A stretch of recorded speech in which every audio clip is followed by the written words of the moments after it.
it's Jen from Winrose Fiber Studio. Today I'm showing you how to make a foundation single crochet, and I have an extra little tip for you. We are going to jump right in by attaching our yarn to our crochet hook with a slip knot. And right off the bat, I'm going to show you my tip.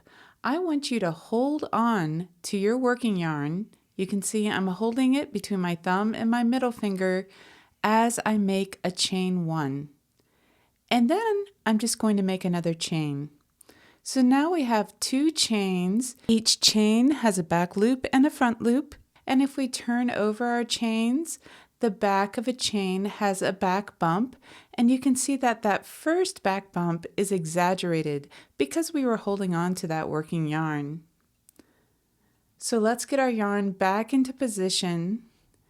And we're going to finish setting up our foundation single crochet by going through the back loop and the back bump of the second chain from our hook.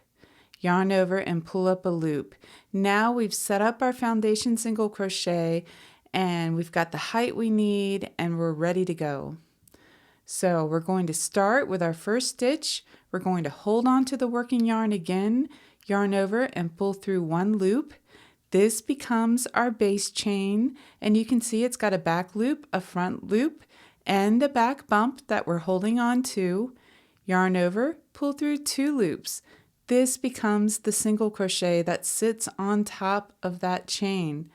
Now we're going to work into the base chain that we just made. We're already holding on to the back bump of the chain, and the back loop is just to the right of your thumb.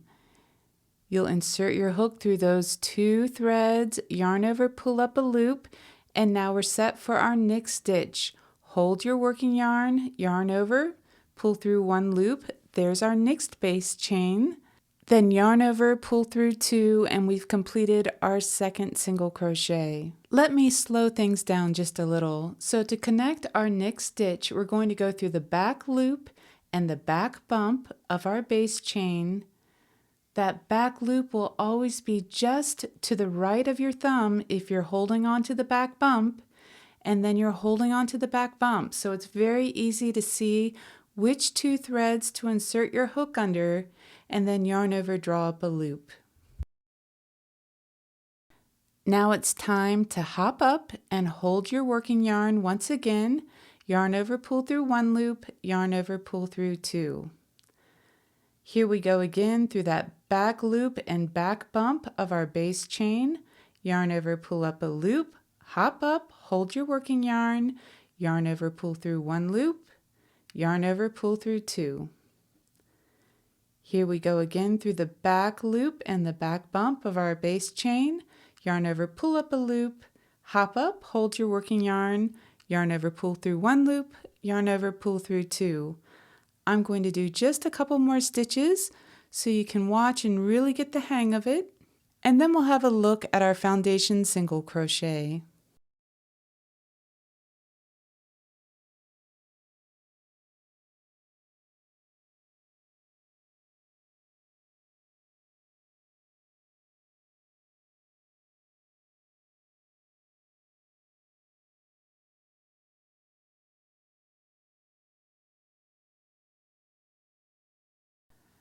I hope the rhythm of this is starting to come together for you. Your hands are kind of walking up the yarn as you're creating this wonderful foundation that has plenty of bounce and stretch to it.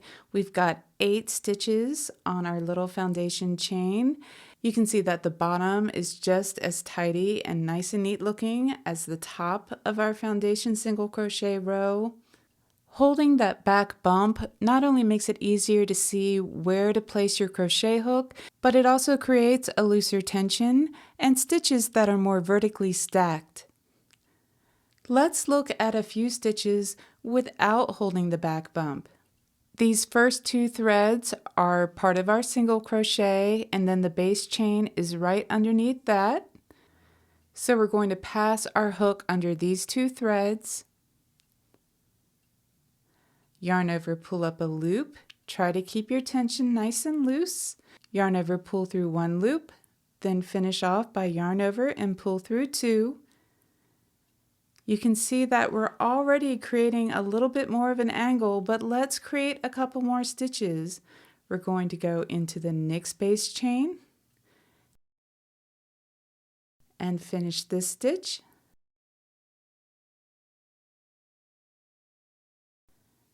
And let's go ahead and make a couple more.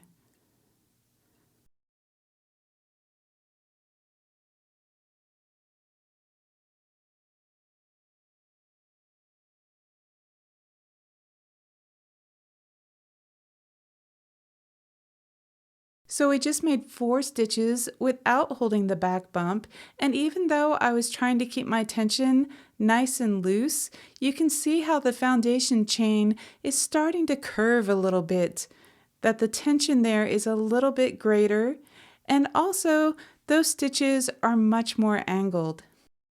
That's why I love this little tip of just holding on to the working yarn as you're creating your base chain, as you're working your way across the foundation single crochet. I hope you enjoy this tip. I hope you enjoyed learning how to make a foundation single crochet, and I just want to thank you so much for watching. I'll see you next time.